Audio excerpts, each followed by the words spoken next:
Welcome to Up to So Good, the podcast that unlocks the secrets of creating a purpose-driven business so we can all make this world a better place. Come join the conversation. Hello and welcome to Up to So Good, the podcast that explores the purpose of business. I'm your host, Lena Monroe. In today's conversation, we'll be talking to Beverley Dondale, who is the founder of Alpha Select Production Services.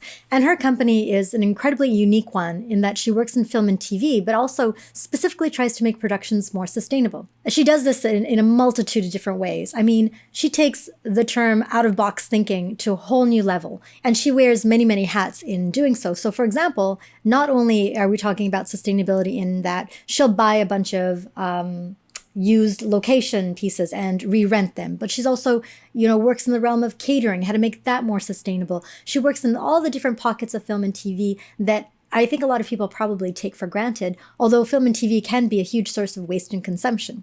I feel like Beverley Dondale is one of the most inspiring women that I've ever met, actually.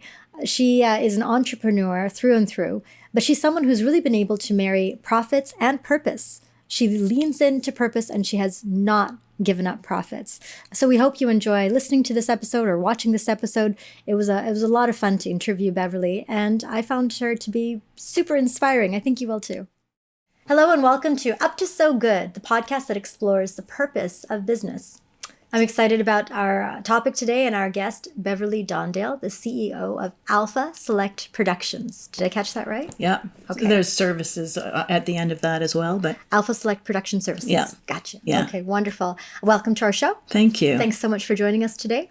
So let's talk about, your bio is very interesting because you're the CEO of Alpha Select Productions Services, and you have, this company's been around for about 20 plus years. Yeah, that's amazing. right. Let's talk about Alpha Select Production Services and what you guys do. Okay.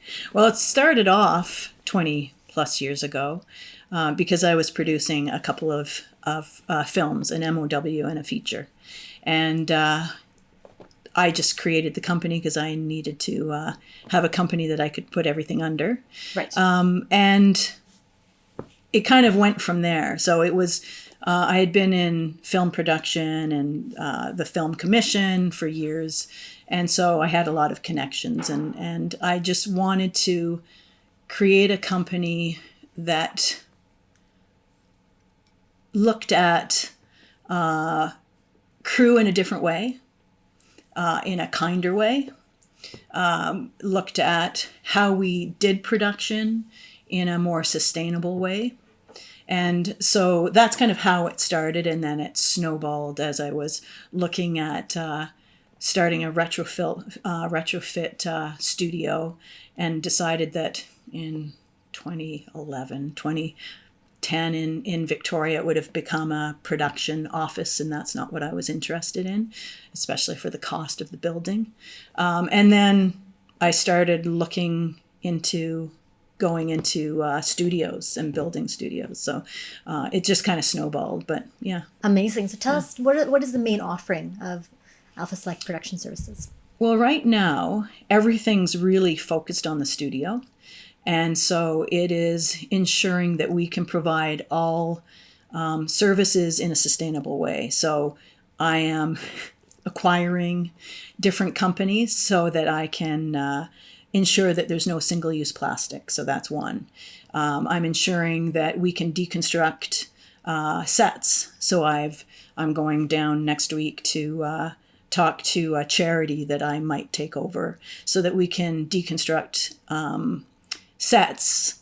And then the other thing is I really want our studio to be a place that we can attract amazing talent because of the way we treat people. Mm-hmm. So we're doing all sorts of apprenticeship training so that we can get back to the old way of doing film production, which is apprenticeship, mm-hmm. where senior crew members take the time as mm-hmm. they're doing production, mm-hmm. Training others to do it in a, and I always want to say, a kinder way. Yes. Because, those times of people saying things as close to your face. Oh, and we've all seen it in the film. I can't emphasize anymore. I know. Oh my gosh, it's so bad. I know.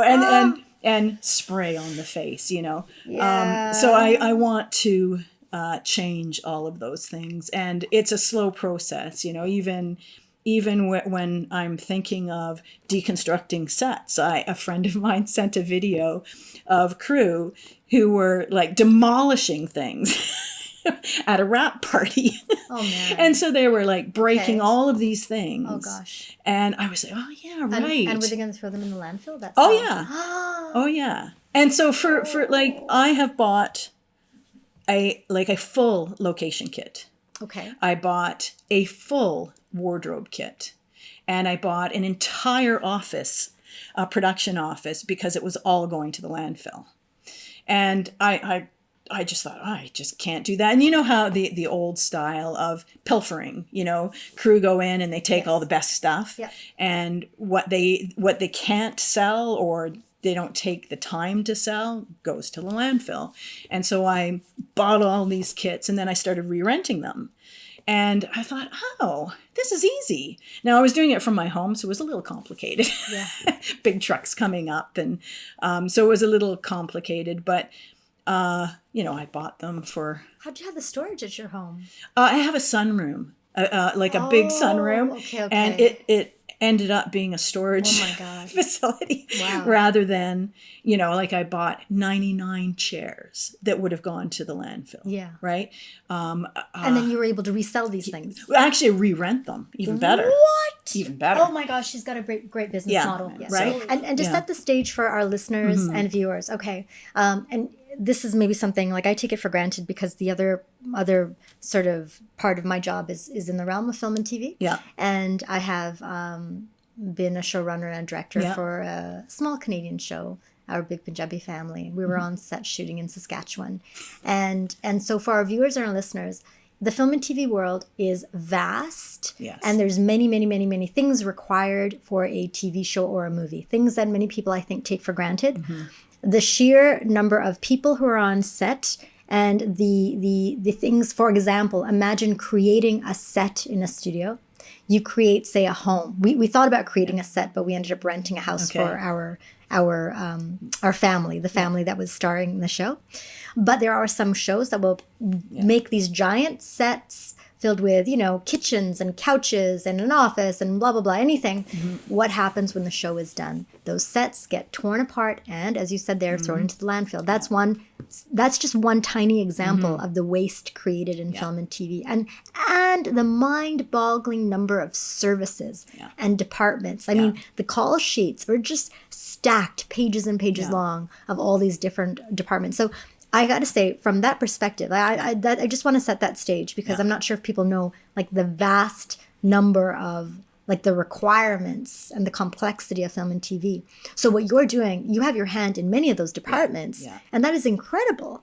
It's a very difficult skill set to have. Yeah, it is. And I think kind of going back to sort of your comment about what happens at the end of the use of that time of a useful set. So what part of one of the businesses that I was telling you about is called Reuse People. Okay. And that is a company that deconstructs. And so what I have are community, like thrift stores that are going to be for free, taking away all of the props and all of the things that are within the set. So you have the walls, which is wood and whatever else, right? Yes. But then you have inside whatever tables and chairs. Like a living room. Yeah. Couches, tables, chairs. And if they can't sell them, they go to the landfill. Yeah. So which is incredible waste. It is. So what my goal is and why I'm either, if somebody else isn't doing it, I'm doing it. Amazing. So with the set deconstruction, it's also giving back to the community. Yes. And for me, that is such an incredible thing. Mm-hmm. And we're in Victoria, like Vancouver Island loves film. Mm-hmm. There really aren't any burned sets, burned locations. Because, and for the audience, viewers and listeners, because this podcast is meant for, everyone. And so I know there's like language we might take for granted. Yeah. A burned location is when, imagine a crew comes to your location, they rent your space, And often we rent, for example, our all-purpose studio for different film and TV sets. And they treat the owners of that location very badly. Yeah. And the location is then burned because the owners of that location, they will never hire that film or TV crew again. Yeah. So it's a very, very bad practice. And it's even, somebody steps through the garden.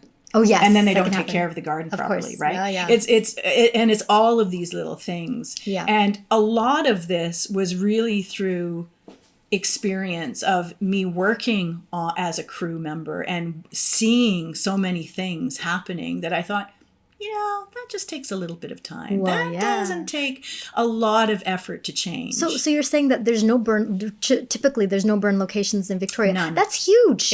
It's because gigantic. We rent the space all the time, and we rent other spaces. Yeah. And it is, for the most part, I would say that the crews are pretty respectful, even in Vancouver. Yeah. There's a different flavor I felt in Saskatchewan. There's a warmth and a friendliness there that was so sweet. Yeah, but we've had one production.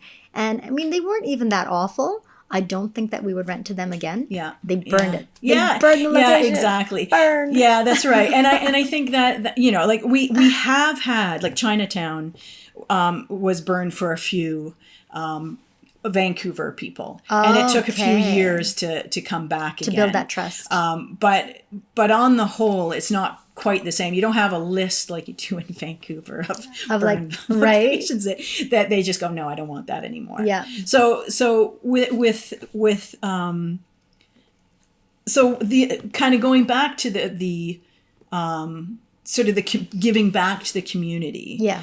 That really is the basis of Reuse People, and that's why I want that company, because it's, and then linking it up with lots of sort of thrift stores, being able to have affordable wood for people who can't pay full. So you can have, you have somebody who is lower income that all of a sudden has an incredibly good selection of wood that they can buy for like 60% off, nice. right? Yeah.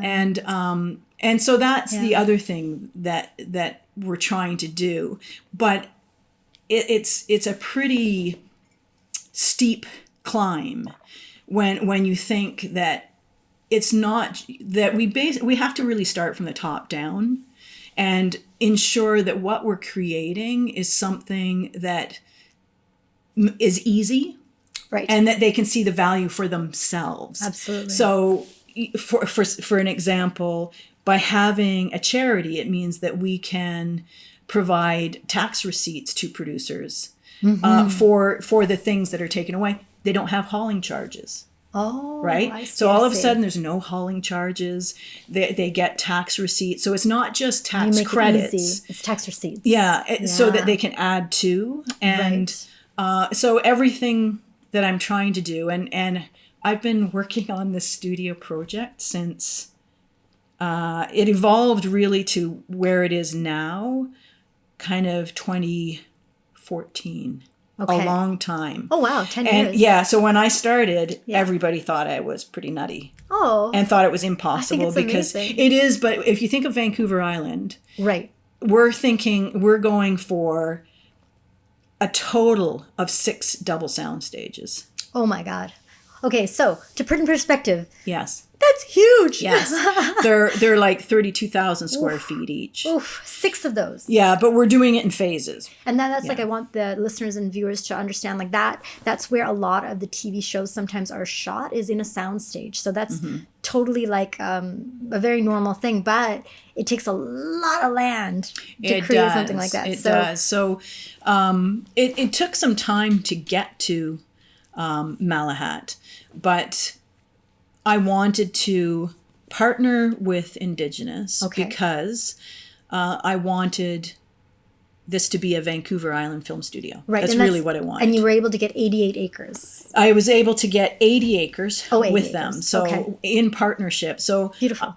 So I my first meeting, because I just think it's fun, I went thinking that I was just going to meet one person. Okay. And I went, and it was the administration, it was the council, it was the chief and some elders. And I was scared. I was so shaky. But after that, hour and a half meeting, we were partners. What? And so that happened in 2015. Wow. And we've been partners ever since. Oh, and wow. out of I think they say this more. I can't remember if it was 7 or 8 other companies that were trying to do the same thing. Not a studio, but building some form of business and partnership with them. And I was the only one left standing. So that just shows to me that they understood what I meant by partnership. Yes. They understood what I meant by sustainability and kindness. Yeah. And it whenever you're doing this kind of thing, it's always a climb because it's not a usual thing. No, it's not. And people often use the excuse of, well, it's fast-paced, money. Right. But I'm very much into that whole thing of people and planet first.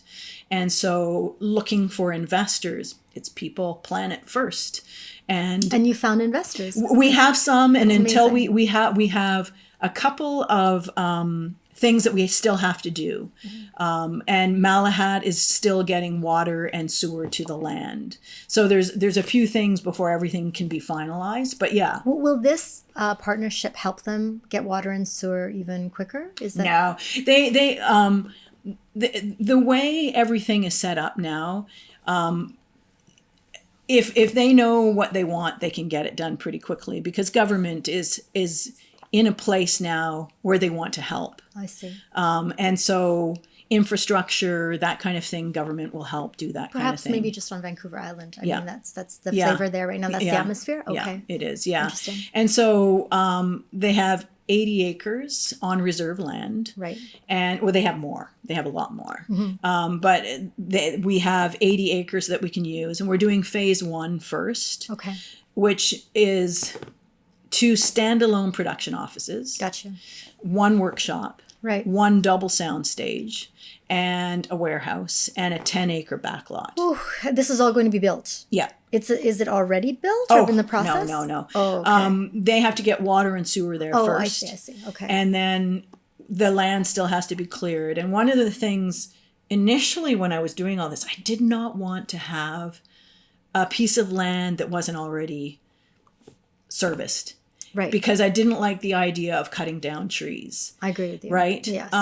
Yes. And so I really couldn't wrap my mind around that for years. So I was always trying to find something in Victoria. I couldn't find anything that would work that was, not prohibitive as far as cost was concerned. Right. But this is a piece of land that hasn't been built on, but it's been logged multiple times. So it's not old growth forest. Okay.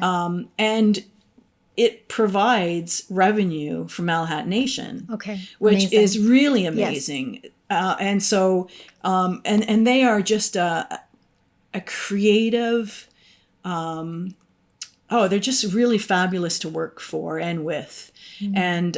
And I'm just, I can't even say how happy I am that we are partners because it's just been an amazing experience. Yeah. Amazing. If only more production entities, corporations, services, followed that path of working in partnership with our Indigenous communities. That was actually a part that I wasn't really aware of. I didn't realize that was a big part of your work. Huge. I was thinking about it more from the terms of the fact that you were doing a lot of the sustainability aspect, reusing, recycling, selling, things like that, because the waste that's created on set is tremendous. And so that in and of itself is pretty remarkable. But then to take it another level and to also work and partner with communities in a way that benefits them is so important. Yeah. And so you're doing business in truly the right way. And I love when you say people and planet first, but what do you say to those companies and groups that are struggling, that profit is just, it's so darn challenging at times. It feels that way when you put impact first. I mean, there's a reason why many of these businesses are nonprofits, right? Yeah, absolutely. My vision has always stayed the same. My vision has never veered from the moment I sort of started thinking about doing something on a larger scale, but my plan has changed. Okay. And I think that I want money. I'm not going to pretend that I do not want money. I've been working, doing all of this using money from my own pocket, right? Okay. And so it's really important to realize that you have to make money. But I don't think that people and planet have to sit on the sideline while making money. Mm-hmm. I think what you have to do is to motivate people to do the right thing. That's mm-hmm. what I think. It's like you have to make everything easy, and you have to make it an absolute no-brainer. And I think with the studio, it really is saying, this is how we're going to do it. Yeah, I think so too. Like we can't. Studios are needed. Yeah. They're necessary. Yeah. Film production is a big part of British Columbia, revenue. It's huge. Yeah. And so they need to occupy some space. They need to go to some studio. So why wouldn't they go to one that's, working in such a sustainable and ethical way? So that makes sense. Yeah. But have you always been profitable since you started this enterprise, or were there times where you were kind of absolutely not? Okay. No. I mean, seriously, when I say I'm using all of my own money, I'm using all of my own money to create all of these things. I can relate to that. Right? I get that. Yes. Yeah, absolutely. So no. But for an example, we have a new company called Alpha Sharewares. Okay. That is a company that provides reusable plates and cups and all of those things. Okay, for crafty, right? For catering. Or for catering. All of those things. And before you tell me more, I just want to let the audience know that is, again, going back to the complexity of film and TV, one other big aspect of just like a department is actually catering. Mm-hmm. Because imagine you've got, say, 100 people on a set, and I'm averaging. Sometimes it's more, a little less. 70 to 100 is average, right? Oh, that's average, yeah. And you need to feed them. You need to feed them 3 times a day. You need to feed them breakfast, lunch, dinner, plus snacks. And the different unions that are involved actually mandate the kind of like times, the feeding times. Yes. So catering and food, that's big business. And it's also the potential for a lot of waste, as well as potentially good sustainable practices, depending on what you do. So, so that's setting the stage for the catering. That's right. And I also want to add, and if you have 500 background people, you have to feed them too. I forgot about them. I'm just thinking about like, the main cast and crew. But I just sort of, because they sit there and they have to snack while they're waiting for their moment. And sometimes they eat all the food. I mean, that's right. What else is there to do? Yeah, that's right. So that is something. So I'm sorry, you started a enterprise that provides sustainable cutlery? Yeah, so you're not using single-use anything. So, good. So when, like even on location. Right. So you have to have catering when you're filming in the woods. Yes. So instead of having even composting things, like that still takes effort. It still means that it has to go in the right bin so that it can go in the right place, right? Yeah. This is something where you can have containers where you can have all of your food that you want on location, and you just put it in a bin and it goes to our wash facility and it gets cleaned and you get it gets reused again. So it's reusable So material. instead of once, you get to use it 1,000 times. Oh, nice. Now, when we were first looking at numbers, especially for Victoria, I was like, okay, well, we can, do a pilot with coffee shops and restaurants. Well, I was like, okay, when you're selling them for 25 cents and it costs $20 an hour to have somebody wash those things, right? It's like, oh, that doesn't really work. So I think to answer the question, it's all about scale, I think. I think that when you have a company that is trying to do the right thing, but they're not making money, I think sometimes it's about scale and figuring out how you can do it so you can make that money. Because there's nothing inspiring about struggling. There's just nothing inspiring about that. And doing the right thing, doing the good thing becomes a real strain. And I think so for reusable plates, for an example, it's all about scale. It's all about making sure that you can put enough out there so that you can pay for everything that you need, plus put money in your own pocket. Yeah. And I think sometimes because I've done this when I was young, because I think the first company I ever started, I would think it was 17, because people needed money, and I was like, I can do something. Let's try to figure something out. But I didn't do any planning of it in the sense of looking at it so that we could all make money for the long term. Right. Everything just was really lucky. It fell in my lap. And so I did really well. I could pay for my university. I could travel. What were you doing? I had a cleaning company. Okay. Because I didn't even know how to clean. Okay. Yeah. I went into a high school and said, hey, if I clean your floors and for the summer, and you like the job that I've done, would you hire me? And they just kind of looked at me like it was a nut. And they said, okay, sure, because it was for free. Yeah. And so I learned how to use all the buffering machines and then started hiring all my friends. Oh. And then it just snowballed. I was just really lucky. You're so inspiring. Oh my goodness. I don't know many 17-year-olds are like, I'm going to start cleaning and then hiring. Yeah. Okay, this is mind-boggling to me. How many companies have you started that are, how many have you started since you were 17? That's the first question. A cleaning, a painting, a vacation rental. And those are kind of the three big ones. And then recently, a waste management company. So that's under the umbrella of Alpha, a shareware, and deconstruction. Okay. Wow. So 6 so far. 6 just so far. But then you've also got the sound stages. Yeah. So we have the studio. The studio, right? And that'll be a new company under Alpha. Is that right? I think that's probably where it's going to end up. I just want to be the person that is in there ensuring that the vision is intact. So handing it over to anybody means that all of the things that I'm talking about could potentially not happen. And I agree with what you said about the trickle down, because the fish rots from the head. Yeah. You've got to have very strong, kind leadership. Yeah. Well, because when back a couple of years ago, I wrote and directed a TV show called Our Big Punjabi Family. Yeah. Try to look for it. You might not be able to find it. I don't know. It aired on Omni in the fall of 2023. And we haven't produced a second season yet, but maybe. However, for me, that was the first foray into writing and directing a TV show as a showrunner, first time. Yeah, cool. And I had a director's mentor help me with some of the directing for the TV show, because I've done tons of directing here. Yeah. We do a lot of in-house training as well as promotional media and things like that. Yeah.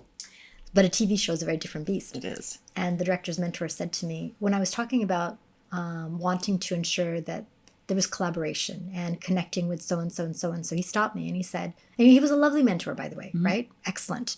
However, he did say, just keep in mind that film and TV is like this. It's like the military meets the patriarchy, and now go be creative. Oh! Yeah. Yeah. Terrible. Yeah.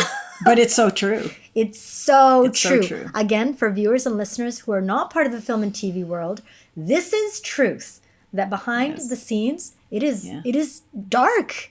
It's not kind. Yeah. It's really, like you just said in the beginning of this episode, there's a person who's in front of you barking orders at you. And that's normal. It is. Which is insane. Yeah. And so many other industries have evolved. Yeah. But film and TV is the one place where people think it's okay to have a complete meltdown, swear at people, lose your shit. I swore. I'm going to... This one I need to... you do. I don't usually swear. No, I think but people do, I think it's a must. It's a must to swear, because because when I stepped away from all that, because I've had my hand in it, and now, of course, being part of this beautiful community, we're a B Corp. Mm-hmm. We are... You know what? We're... Like, I'm not going to say we're fine. We're not even doing anything all that different, but we don't sit there and yell and scream and swear at people. That is not normal. Yeah. That isn't even, nobody wants to. That's not in our, that's just so gross. Yeah, it's so gross. Yeah, it is. It is. So if that's the nature of the industry, I mean, I think people are just trying to save themselves. They're not thinking about sustainability. They're not thinking about the planet. Everything has to shift. Yeah. Yeah, and I think that's why everything has to be handled so that it's easy, so it's packaged and easy, and that they can see the benefit, because really productions always look at bottom line, right? Yeah. So if you're looking at waste management, for an example, you're reducing the hauling charges. There's so many ways, but you have to show how they're going to be saving money, because that's what matters. But question then, how does kindness show up in the work you do? I think being respectful. I think you model that. Yeah. But I think it's going to be even more so with the studio. It's the kind of thing that, because there's a hierarchy in production, as you just super strong hierarchy. Oh my gosh. And so somebody can step over something that is so easy to just pick up for themselves. Yeah. And how I want it modeled is, if you are a CEO, you're going to be picking up that. You're not going to go, hey, PA, exactly, pick that up. Exactly. And I think it's that simple. Yeah. I think it's just ensuring that there's room for that. So, and I think by making things easy as far as sustainability is concerned, I think they can't really complain that it's going to take extra time, because it's not. They can't say it's going to take extra money, because it's not. And there's so many ways they're getting, and it's all in their budgets anyway. There's so many, like, I think that really we need to have a 1% sustainability item line. Right. In a budget. That makes sense. You could just budget for it in the beginning. Yeah. Makes sense. But if you're looking down the line and you're looking at hauling and all of those things, a lot of the things that we're doing, they have as an item in their budget anyway. It's just reallocating that money instead of going to the landfill.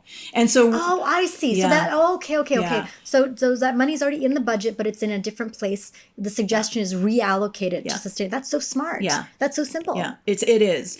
But it's going to take a little bit of a twist to the mind to do that. And by creating these companies to go, okay, this is what you're saving. Yes. This is the additional thing you're getting by getting a tax receipt, so that you can not, with all of the tax credits and everything else. And I feel like there's an opportunity for even viewers to get on board and demand more.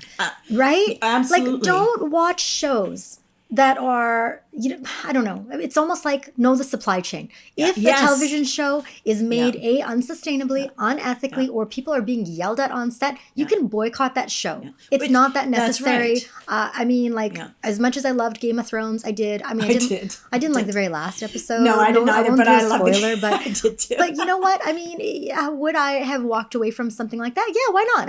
Why not? Well, there's so much incredible entertainment choices out there, and knowing that there's actually, what if there's a supply chain that a production was made with kindness. Yeah. Kindness to the planet and to each other. That would be game changing. And and if we demanded that. Yeah, and I think writers. Yes. Think of a writer. Yeah. So when you're writing a story, all of a sudden when you're thinking sustainably, all you have to have is compost bucket. Yes. Recycling. Yes. Right?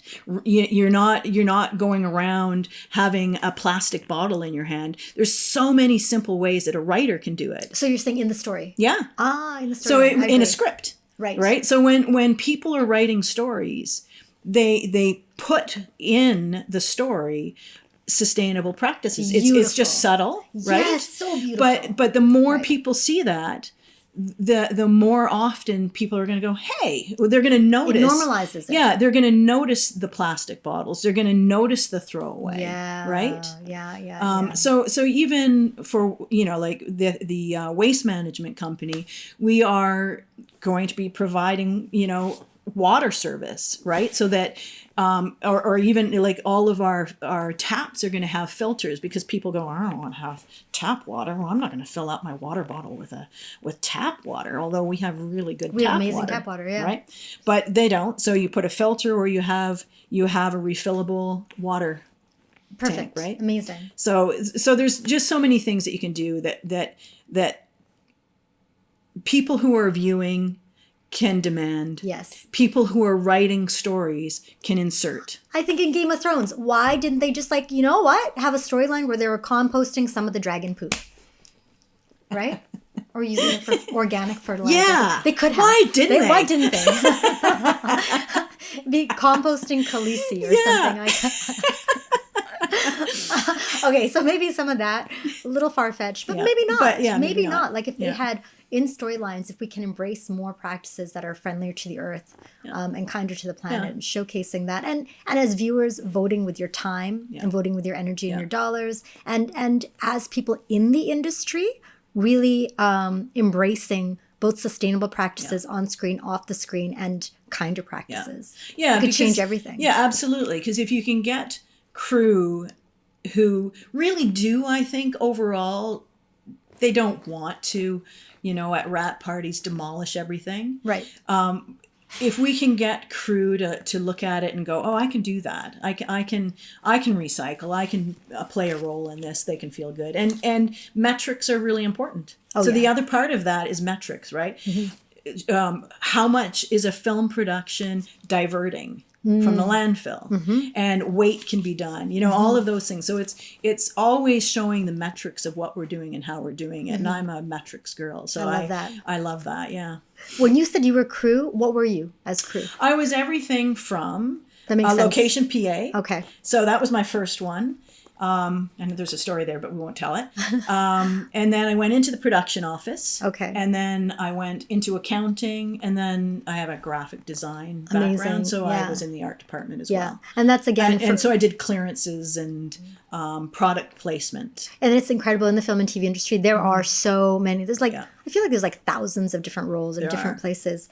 Okay, next question is, I'm going to run through this as we're running out of time. Okay.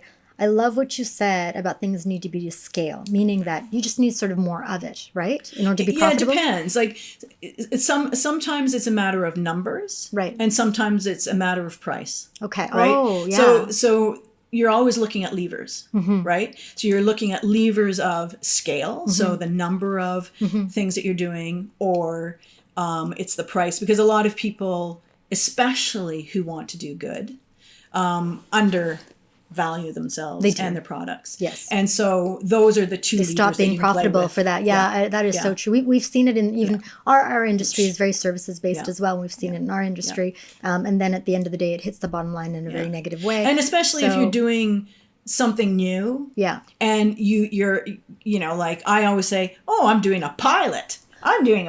So you charge less for a pilot. Right. But if you say pilot, it's a temporary thing. I love that. Right. Oh, I'm going to steal that one. Yeah, Did you hear that, everyone? Pilot. Say pilot. When you're doing something new, say pilot. Yeah. You can charge a little less. And then if that customer comes back, you charge them full price. Exactly. Oof, I love that one. Also, okay, as a services industry, there's not necessarily that reassurance that people are going to come back, that teams are going to be coming back. Do you have any recurring revenue sources? Have you created anything that no matter what will always... I think everything that I'm doing right now is new. Okay. So they're all being created right now. And they're all services more. And they're all services to help support the studio.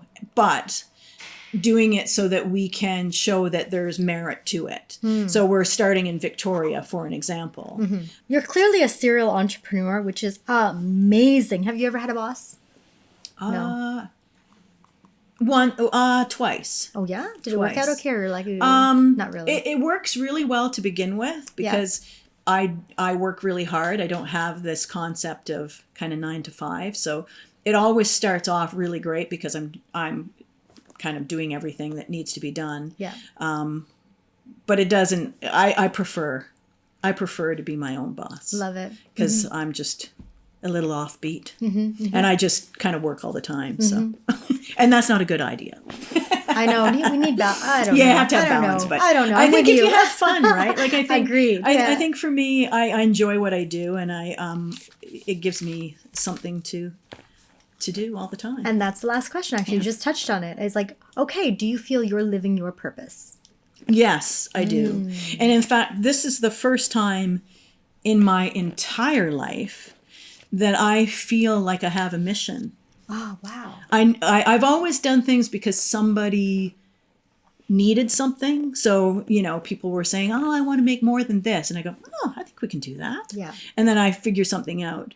This time, despite a lot of ups and downs, and I can tell you there have been, I've actually gone to bed crying, but I wake up the next morning, and I am not kidding, going, I've got a new plan. I know how I can do that this. is amazing. And I've never done that. My mom was actually really shocked by just how motivated I am. Like I just kind of am, like I took philosophy and theology just because my parents are Christians. I wanted to study to make my own, I just kind of amble through. Beautiful. Yeah. But this is the first time that I've stuck with something, and the vision, I'm telling you, the vision has not strayed from the first moment I thought about it, but the plan has completely done somersaults. And I think that's the thing with entrepreneurs is if you have to expect difficulty when you're downs. You have to expect those challenges, and you have to be prepared to look at everything. Yes. And see where things can be changed. And you have to be available to just pivot. Always. So your recommendation is, if you're experiencing some of those downs, is just look at your plan, new plan. And look at your numbers. Always look at your numbers. I really think that numbers are absolutely key for anybody to be successful. And I think that, again, I'm always think of levers, always sort of figure out how you can kind of navigate that balance of making sure that you're always thinking of the best in people and the planet. Yes. And you'll get there eventually. I didn't expect it to take as long as it did for myself. Oh, no, but it's great. But yeah, and the thing is... You stabilized right around, 2014 you said? That's when it kind of... That's great. 10 years of... Yeah, that's right. And I think, when I talk to investors who deal with big numbers, and they go, what made you think that something just under $300 million would be an easy thing? Yeah. And I'm like, oh. Yeah, you deal with those kind of numbers? Yeah. Oh, the whole thing is just under 300 million. Hundreds of millions. Yeah. And those are the kind of numbers that when people are talking to you about some of their productions, you're dealing with clients and such that are in those budgets. No, I would say right now we're just doing what's easy, which is the productions that are coming to town, because but remember, 1% of 300 million is 3 million. That's right. That's right. So it's 10 million below. Right? That's a great budget to be working with, because you are B2B. Your customers are a lot of people who are making those decisions in film and TV, and they are working with millions and millions of dollars of budget. So if they can, support by putting 1% or even more. I mean, I think it's pretty sad that it's only 1%, but okay, fine. Say 1%, whether that's $1 million or 10 million, depending on how big the budget is. Yeah. Oh, actually, I don't know the math. 10 million it's insane. Okay, be about like $1 million or a little less or under that. That's an incredible amount of money towards putting, rather than to just waste and hauling things off and throwing them into the landfill, put that money towards sustainable and incredible solutions, and put that money towards community. Yeah. The business you have is very specific to film and TV, but your experiences can be used really for any business. Your advice can be used for any business. So thank you for that. Yes. And what would you say then is, in one sentence, the purpose of Alpha Select Production Services? Helping productions facilitate sustainable production on Vancouver Island. Love it. It doesn't sound super sexy. No, I'm not sexy. But it is. No, but it is. It's sexy. It's sexy to be sustainable. We need to make it sexy. Yeah. It's phenomenal. Yeah. And it's an exciting thing to be able to... It is exciting. To help Vancouver Island. Yes. To help individuals on Vancouver Island. And I'm telling you, partnering with Malahat Nation gives me goosebumps. Oh, literally. Me too. I'm absolutely astounded, blown away, and so excited for you, and so impressed. And here at All Purpose, we are in service of all things that are uplifting people and planet, and we are always here if you ever want to continue the conversation in some way, shape, or form. I don't know. I'm so glad we got to meet you. Yeah, I'm glad to be here. It was fun. Are there any other words of advice you have to any of those in the entrepreneurs and service industry? No, you've got it all. I think I'm always about numbers and levers and passion, and just do something that you're passionate about, because that will lift you up when others and things are dragging you down. Yeah. So passion is really important, I think. Thank How's you. that? Oh, well, definitely. We got to do this together. Do you want to sing with me? You know you want to. I don't. You do want to. Okay, ready? Do it once. Okay. Do it once first. Okay. We're up to so good. Ready? A singer. 1, 2, 3. Up to so good. I see. I'm flat. No. There we go. She was good. Well, that's all the time we have today, and I want to thank our guest, Beverley Dondale, the CEO of Alpha Select Production Services. I love that I can say that very quickly now. I do too. There's a lot of words. There's a lot of words. It's an incredible organization. You're doing amazing things for the film and TV industry, and you're inspiring to all of us who are just in other businesses. We don't even have to be in film and TV. And so I really want to thank you for sharing your experiences and your advice for all businesses that are trying to, do better for the people and for the planet. And still trying to be profitable. That's super important. Thank you so much for joining us, and thank you so much for your time. Yeah, thank you for having me. And I want to thank All Purpose as the producer of this podcast, and also JPod Creations. Thank you. Well, that's all the time we have for today's show. Thank you so much for joining us. And if you've enjoyed the show, please subscribe, hit the like button, or share an episode. And if you have any feedback, questions, or comments, or show ideas, you can email us directly at hello@allpurpose.io. Thank you once again for joining us. We'll see you next time.